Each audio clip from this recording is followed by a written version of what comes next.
चल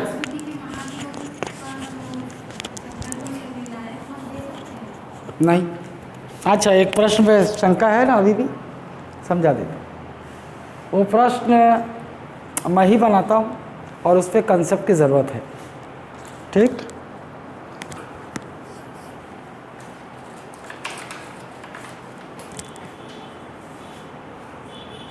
पेन कहाँ रख दूँ?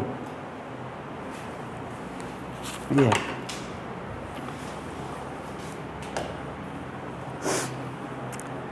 बराबरी की स्थिति में ही निर्णायक मत दे सकते हो ना। क्या बोल रहे? बराबरी की स्थिति हो जाए, मतलब 200 वोट बराबर हो जाए, है ना, पक्ष में 200 पड़ जाए और विपक्ष में 200 पड़ जाए, ये होगी बराबरी की स्थिति, और इसी में निर्णायक मत दिया जा सकता है। अब राष्ट्रपति का जो महाभियोग संकल्प है, उसे संसद के दोनों सदनों में किस प्रकार की बहुमत चाहिए,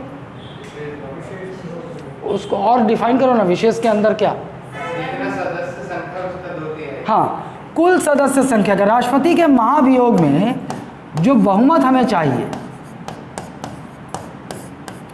वो है कुल सदस्य संख्या का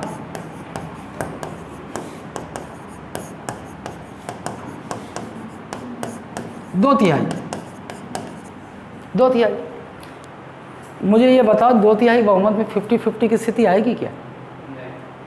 आ ही नहीं सकती। 50-50 की स्थिति कहाँ आएगी? सामान्य बहुमत है ना, जितना मतदान होगा उसका 50% से अधिक चाहिए। 50-50 तो वही बन सकता है। 2/3 बहुमत जहाँ चाहिए, 50-50 कहाँ बनेगा? इसलिए वहाँ पर नहीं होगा। ठीक है, चलिए आइए। सो फिर से मैं बैक करके शुरू कर देता हूँ।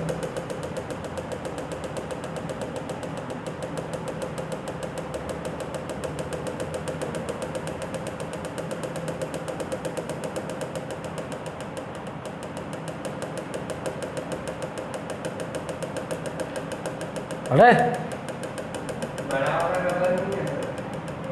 रबर नहीं, ये मैं लिखूंगा नहीं दोबारा इसको। ये कैसे आएगा मैं बताता हूँ। चलो, धन विधेयक और साधारण विधेयक में अंतर हम देख रहे हैं।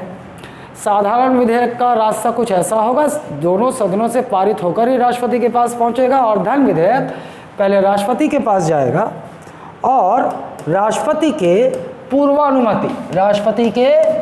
पूर्वानुमति अनुमति आवश्यक है। अनुमति के बाद ही ये कौन से सदन में प्रस्तुत होगा? लोकसभा में, ठीक। और इन दोनों विधेयकों की कॉमन बात क्या है? दोनों विधेयकों को संसद के दोनों सदनों में पृथक पृथक कौन से बहुमत की आवश्यकता होगी पारित होने के लिए? साधारण बहुमत। अच्छा,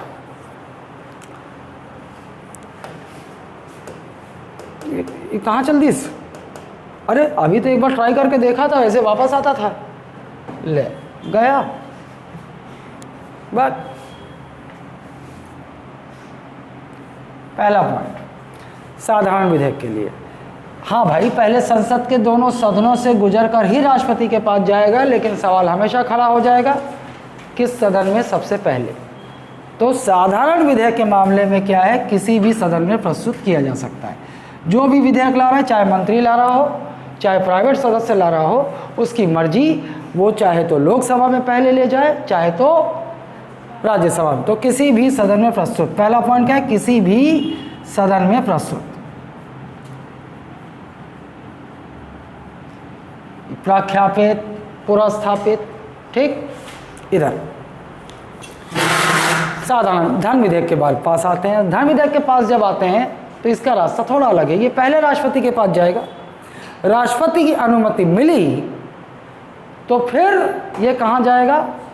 लोकसभा में। मतलब हम कहेंगे कि राष्ट्रपति की पूर्वानुमति से, राष्ट्रपति की पूर्वानुमति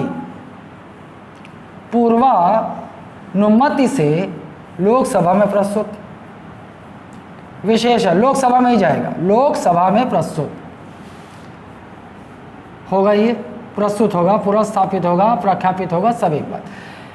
मुझे ये बताओ कि ऐसा क्यों किया गया है कि एक धन विधेयक लोकसभा में ही प्रस्तुत हो।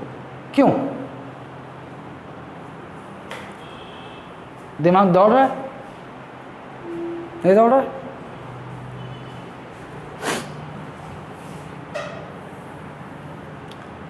ये बड़ा गोला वित्त विधेयक है और इसके अंदर ये धन विधेयक बताया था मैं, है? सारे धन विधेयक, सारे वित्त विधेयक नहीं, सारे धन विधेयक वित्त विधेयक हैं, लेकिन सारे वित्त विधेयक धन विधेयक नहीं ना। लेकिन एक और समस्या है, कोई विधेयक, कोई वित्त विधेयक, धन विधेयक, क्योंकि दोनों का रास्ता अलग है, वित्त विधेयक की अलग प्रक्रिया है, धन विधेयक की अलग प्रक्रिया है।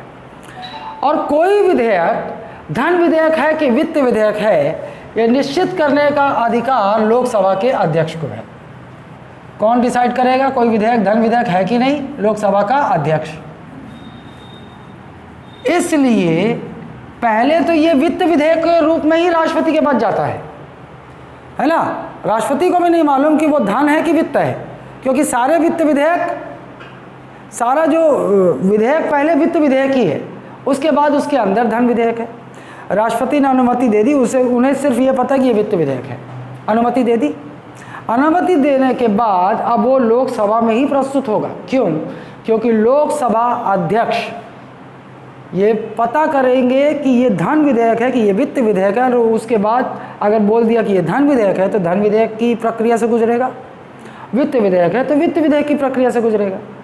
इसीलिए पहले लोकसभा में प्रस्तुत होता है, क्योंकि लोकसभा अध्यक्ष ये निर्णय करेंगे कोई विधेयक वित्त विधेयक है कि धन विधेयक। क्लियर हो गया? इसीलिए वो पहले लोकसभा में जाएगा।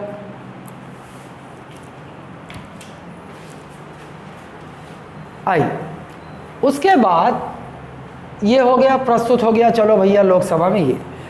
अब उसके बाद हम देखेंगे, एक तो जब पता है आपको साधारण बहुमत ही चाहिए दोनों सदनों में। दूसरी बात ये कि चलिए लोग किसी भी सदन में प्रस्तुत हो गया, जिस सदन में भी प्रस्तुत हुआ, जिस सदन में भी गया, पूरा विधेयक का clause, line by line, clause by clause, खंड बाय खंड पढ़ा जाएगा, बहस होगी सदन में। और इसी बहस के दौरान लोकसभा के सदस्य एक साधारण विधेयक पर संशोधन भी सुझा सकते हैं, और यदि उस जो संशोधन सुझाया है उस पर भी बहुमत होगा, मतदान होगा, सामान्य बहुमत से यदि सदन स्वीकृति दे देता है तो वो उस विधेयक पर वो संशोधन हो जाएगा। यही शक्ति, यही प्रक्रिया राज्यसभा में भी दोहराई जाएगी। राज्यसभा के जो सदस्य होंगे वो भी संशोधन सुझा सकते हैं, और सामान्य बहुमत से यदि पारित हो जाता है वो संशोधन, तो उस विधेयक पर वो संशोधन कर दिया जाएगा। हम बात कर रहे हैं अभी विधि में संशोधन की, ना कि संविधान में संशोधन की। कंफ्यूज नहीं होना, ठीक? इसका मतलब ये है कि यहाँ पर दोनों सदनों को संशोधन का अधिकार है। साधारण विधेयक पर दोनों सदन संशोधन कर सकते हैं विधेयक पर,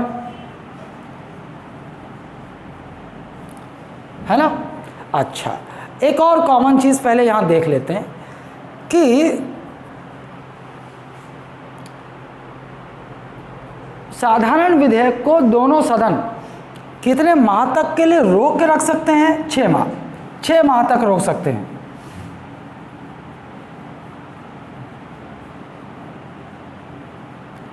रोक सकते हैं। इसका अर्थ क्या हुआ? रोक सकते हैं का अर्थ ये हुआ कि चाहे वो विधेयक लोकसभा में गया हो चाहे राज्यसभा में गया हो, जिस दिन वो विधेयक उस सदन में आया उस दिन से यदि 6 माह तक किसी सदन ने उस विधेयक पर कार्यक्रम आगे बढ़ाया ही नहीं, कोई प्रतिक्रिया दी ही नहीं, और 6 महीना साधारण विधेयक बिना गतिविधि के समय पूरा हो गया, तो 6 माह के बाद ये मान लिया जाएगा कि उस सदन ने उस विधेयक को पारित नहीं किया। पारित नहीं किया, पारित ही तो नहीं किया, और पारित नहीं किया मान लिया जाएगा तो वो विधेयक वहीं अंत हो जाएगा। विधेयक का क्या होगा? अंत हो जाएगा, समाप्त हो जाएगा, विधेयक समाप्त हो जाएगा, वो अधिनियम नहीं बन पाएगा। मान लीजिए लोकसभा ने पारित कर दिया सामान्य बहुमत से, राज्यसभा में गया और राज्यसभा ने 6 माह तक उस विधेयक पर कुछ किया ही नहीं, तो क्या होगा? वो विधेयक स्वतः ही ये मान लिया जाएगा कि राज्यसभा ने इसे पारित नहीं किया और वो विधेयक समाप्त, ठीक। और अगर पहले ही लोकसभा में प्रस्तुत हुआ है और पहले ही लोकसभा ने 6 माह तक उस विधेयक पर कोई गतिविधि नहीं की तो वो पहले ही समाप्त हो जाएगा। ठीक है, दोनों सदनों को बराबर का अधिकार है संशोधन करने में भी, और 6 माह तक साधारण विधेयक को अपने सदन में बिना प्रतिक्रिया के रोक के रख सकते हैं।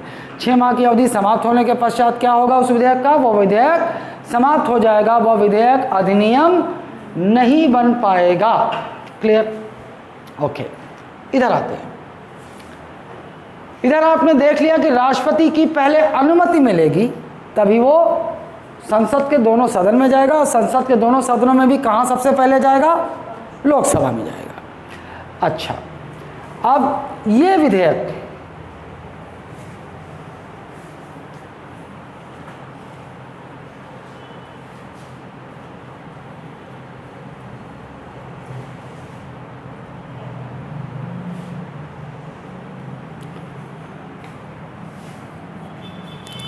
लोकसभा में भी धन विधेयक पर संशोधन सुझाया जा सकता है, बिल्कुल। ठीक है, यहाँ पर धन विधेयक में क्या देखना है आपको? लोकसभा धन विधेयक पर संशोधन कर सकती है, धन विधेयक पर संशोधन कर सकती है।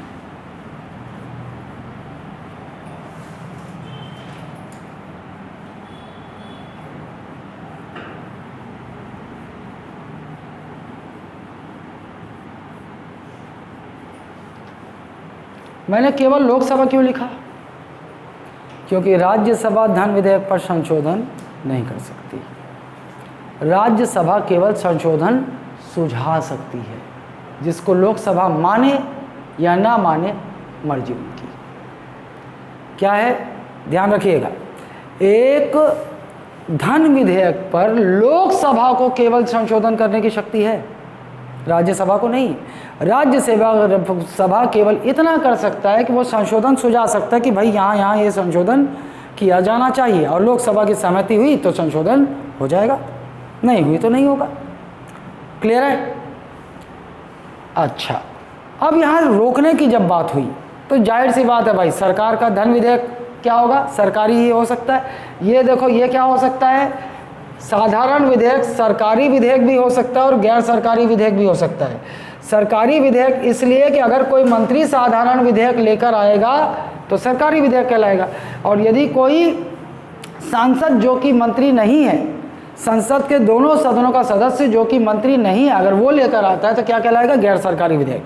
तो साधारण विधेयक, सरकारी विधेयक और गैर सरकारी विधेयक दोनों हो सकता है, लेकिन धन विधेयक केवल क्या होगा? सरकारी विधेयक ही हो सकता है। इसका मतलब क्या हुआ? केवल इसे मंत्री ही ला सकते हैं, केवल मंत्री ही इसे ला सकते हैं, केवल मंत्री। ठीक, केवल मंत्री। अच्छा, रोकने की जब बात आई तो लोकसभा तो नहीं रोकेगा भाई। रोकेगा क्या लोकसभा? जिसके पारित ना होने से सरकार गिर सकती है, रोकेगा क्या? नहीं रोकेगा। लेकिन राज्यसभा के पास देखो, राज्यसभा किसी धन विधेयक को अधिकतम कितने समय तक रोक सकती है? अधिकतम 14 दिनों तक रोक सकती है, 14 दिनों तक। अगर राज्यसभा ने 14 दिनों तक किसी धन विधेयक पर कोई प्रतिक्रिया नहीं दी तो धन विधेयक राज्यसभा से पारित मान लिया जाता है। धन विधेयक राज्यसभा से पारित मान लिया जाता है। इसका अर्थ ये हुआ कि राज्यसभा धन विधेयक को अस्वीकृत नहीं कर सकती। राज्यसभा के पास धन विधेयक को अस्वीकृत करने का अधिकार नहीं। ठीक, फॉर्मेलिटी फॉर्मेलिटी भी तो होता है। फॉर्मेलिटी, हाँ भाई, को तुमको देखो तुम्हारे पास भेजा गया है, पसंद हो या ना हो, फॉर्मेलिटी के लिए भेज दिए हैं, है ना। हाँ, अपना गुस्सा दिखाना चाहते हो तो क्या करोगे? ज़्यादा ज़्यादा अगर मंजूर नहीं है तो 14 दिन उस पर कोई कुछ नहीं करोगे, और 14 दिन के बाद हम वैसे ही पारित मान लिया जाएगा। ठीक है, ज़्यादा से ज़्यादा क्या कर सकते हो? 14 दिन तक रोक सकते हो, संशोधन सुझा सकते हो, और संशोधन वो भी हम माने या ना माने। ठीक। देखो धन इसलिए अब हाँ, अच्छा सवाल है कि ऐसी व्यवस्था क्यों की गई। बाकी देख रहे हो आप, राज्यसभा भी भाई संसद के एक अंग के रूप में है, बाकी जगह राज्यसभा को भी पावर दिखाई दे रहा है, जैसे साधारण विधेयक पर बराबर का पावर है, लेकिन धन विधेयक पर ऐसा क्यों किया गया, ये सवाल आना चाहिए। देखो, सरकार का लोकसभा में बहुमत है तो ही सरकार है ना। किसी राजनीतिक दल का लोकसभा में बहुमत है तभी तो सरकार है, और सरकार बिना अधिनियम के काम तो कर नहीं सकती। सरकार को काम करने के लिए अधिनियम चाहिए, है ना, वैधानिकता चाहिए ना, कुछ भी वो जो करने वाली उसकी वैधानिकता, और वो वैधानिकता तो संसद ही प्रदान करेगा। संसद के तीनों अंग मिलकर प्रदान करेंगे ना, लोकसभा, राज्यसभा, राष्ट्रपति। और सरकार बिना वित्त के कार्य भी नहीं कर सकती, बिना धन के कार्य कर सकती है क्या? लेकिन क्या ये ज़रूरी है कि राज्यसभा में सरकार का बहुमत हो? ये तो ज़रूरी नहीं है भाई। भाजपा का सरकार है, मतलब सरकार तो तभी जब उसका बहुमत है। तो चलो भाई, उनकी सरकार है, लोकसभा में उनके सदस्य ज़्यादा हैं, तो धन विधेयक वहाँ से तो पारित हो जाएगा, करवा लेगी भाजपा। लेकिन लोकसभा में अगर बहुमत नहीं है, विपक्षी ज़्यादा हैं, तो विपक्षी धन विधेयक को कभी पास ही नहीं करेंगे, तो काम कैसे चलेगा? चुनी हुई सरकार, लोकतंत्र की विफलता नहीं हो जाएगी। लोकतंत्र क्या कहता है कि भाई देश में शासन किसका होगा? चुनी हुई सरकार का, जनता द्वारा चुनी गई सरकार का, और सरकार अपना पंगु हो जाएगी। अगर मान लो धन विधेयक पे राज्यसभा को भी बराबर का अधिकार दे दिया जाता कि धन विधेयक को भी राज्यसभा स्वीकार कर सकती है, तब तो 90% स्थिति ये जरूरी थोड़ी है कि भाई जिसका लोकसभा में बहुमत है उसका राज्यसभा में भी बहुमत हो। राज्यसभा में बहुमत नहीं है तो विपक्षी दल तो वो तो टांग अड़ाने का काम करती है। विपक्ष तो कोई भी धन विधेयक पारित ही नहीं करती लोकसभा, यहाँ पर राज्यसभा में। फिर तो ना तो सरकार के पास पैसा होता और ना सरकार काम कर पाती। समझ रहे हो, है ना? इसीलिए देखो, आपको दिखाई देगा कि धन विधेयक पर संयुक्त बैठक नहीं बुलाई जा सकती। क्यों नहीं बुलाई जा सकती? जरूरत ही नहीं, क्योंकि राज्यसभा को बहुत सीमित अधिकार है धन विधेयक पर। नहीं, ये और हाँ, समझ गए? धन विधेयक में किस प्रकार का विधेयक है, मतलब उसमें क्या हाँ, योजनाएं या उसे पढ़ेंगे। धन विधेयक अनुच्छेद 110, अनुच्छेद 110 में वहाँ परिभाषित है ये मुद्दा होगा तो वो धन विधेयक होगा। उसको पढ़ेंगे, हम बारीकी से देखेंगे। ठीक, क्लियर है यहाँ तक? अब क्या होगा, एक साधारण विधेयक भले ही कोई मंत्री लेकर आया हो या कोई प्लेन सांसद लेकर आया हो, अगर वो लोकसभा में पारित नहीं होता है तो सरकार पर कोई प्रभाव नहीं पड़ेगा। सरकार पर कोई प्रभाव नहीं।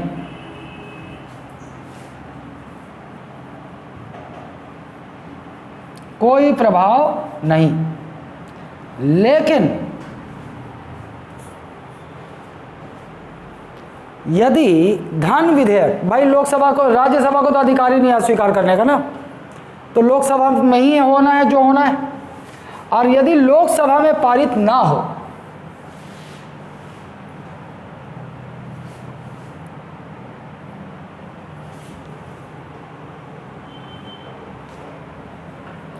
लोकसभा में पारित ना होने पर, लोकसभा में पारित ना होने पर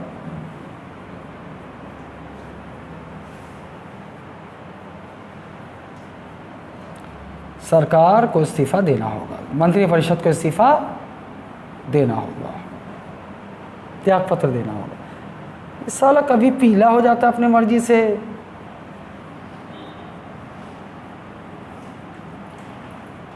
ये बौरा गया है, इसका दिमाग काम नहीं करता कभी कि भाई उंगली चूस किया, उंगली से लाल गलती से कि पेन चलावा थे, पीला हो जाता। ये है पूरी विषय वस्तु।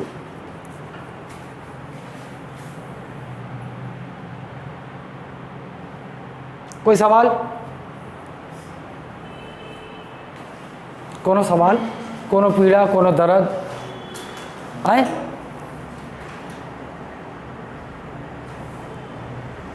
ये साधारण विधेयक और धन विधेयक की परिभाषा है। ठीक है, बनता है क्वेश्चन, अच्छा क्वेश्चन बनता है, अच्छी समझ होनी चाहिए। यहाँ से क्वेश्चन कूट में बनाता है ना। कल करेंगे, कल कॉमन क्लास में करेंगे। कल कॉमन क्लास होगी, वहाँ पर पकड़ेंगे, संकल्प पूरा करेंगे, है ना।